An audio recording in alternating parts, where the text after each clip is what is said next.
Hello everyone. I just wanted to give everybody an update on my cancer and stuff. I still have cancer. Um, I was supposed to have passed away in February of last year, 2024. And here we are, April 2025, and I'm sitting right here talking to you. I'm still here. I do no treatments. I take no special drugs. I just live. God did something. I don't know what it was. Well, I do know what it is. He let me live. He must have stopped the tumor or did something. I don't know what he did. I could care less what he did. I'm just glad that he did what he did and that I'm here to be able to share the fact that God worked a miracle in my life, and all the credit, glory, praise, honor, love, everything goes to God. God makes things live. And I was supposed to have passed, and instead He chose to let me continue to live. And for that, I am obviously, eternally grateful to Him. I'm eternally grateful to the fact that I can share this story with you, that you can hear my voice and see my face. 4 months ago today, 4 months ago today, God really turned up the volume on my physical well-being. He got me moving.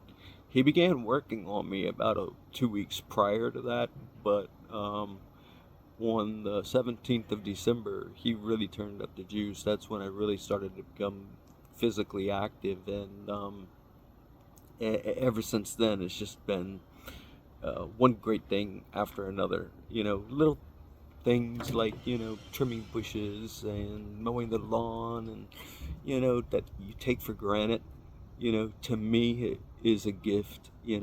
I don't mow the lawn because I need to mow the lawn because the grass has grown. I mow the lawn because God kept me alive, and I can't mow the lawn. And I'm happy with that. And I have that mentality with everything, that I'm just thoroughly happy to be able to do anything, that God keeps me alive. And everything that I do is because He kept me alive. It's unbelievable. I'm happy to be able to be here to speak with you and to share my story. Passover, Good Friday, tomorrow. We have a great weekend coming up.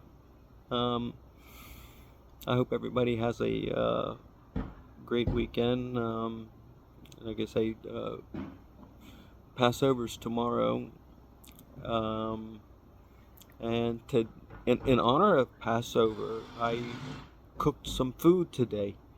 For the first time in almost 2 years, I actually stood behind the stove, stood in my kitchen, and cooked food. I haven't done that in almost 2 years. Today is the first day that I have cooked food that I could share with my family, which again is just something that we all take for granted every day. But when God extends your life, even that, it's like a wonderful gift. And I have the gift that I was able to make food. And because tomorrow's Passover, I decided to make unleavened bread. So that's what I did. I made unleavened bread. And I don't have it outside here with me. I have it inside. But I'll share the link of the recipe that I used when I made the bread. And it came out pretty darn plain, pretty boring. It's like a plain cracker. But, it's just like a saltine plain cracker. You use it with dip and whatever you want to kind of spread and stuff that you put on it. But in respect to Passover and what it's all about, I thought it would be appropriate to make unleavened bread, and that's what I did. And in honor of Passover and the wonderful thing that God did for the Israelites in Egypt and getting them the heck out of there. Like I say, I'll share the link of the recipe that I use to make the unleavened bread. It's extremely easy.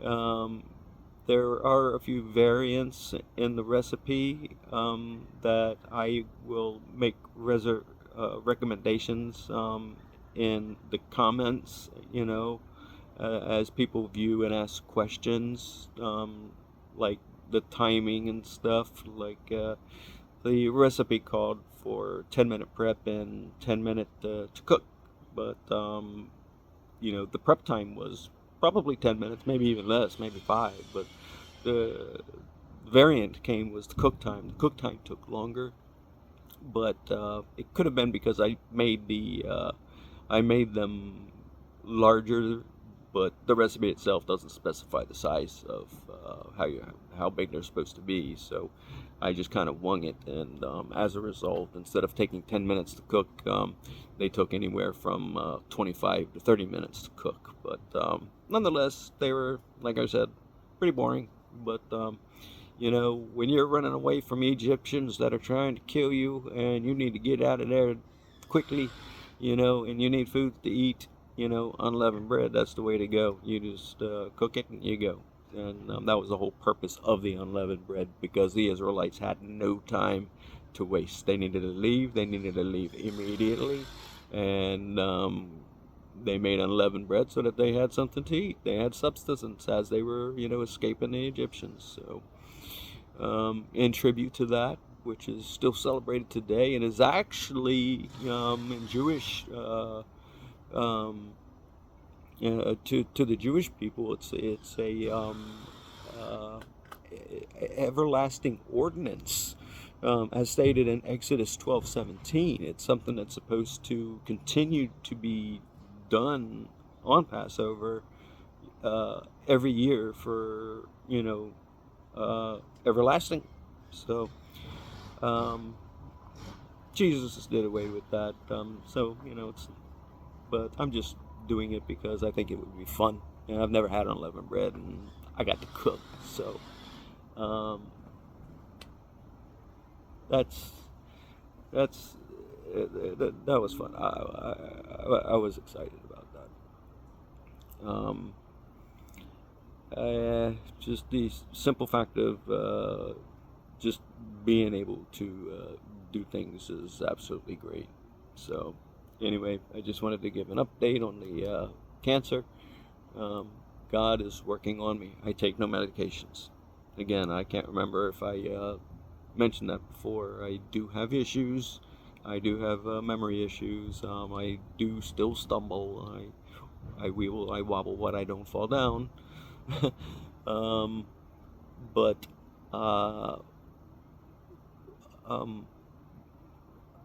physically and mentally,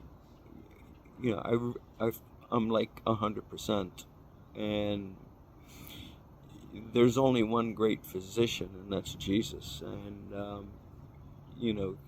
I truly believe in my heart, mind, and soul that He is the one that has fixed me up and made it possible for this video to happen. So I'm going to be signing off now. I hope you all have a great weekend, a great Passover holiday, a great Easter on this Sunday, and a great week that'll be following it.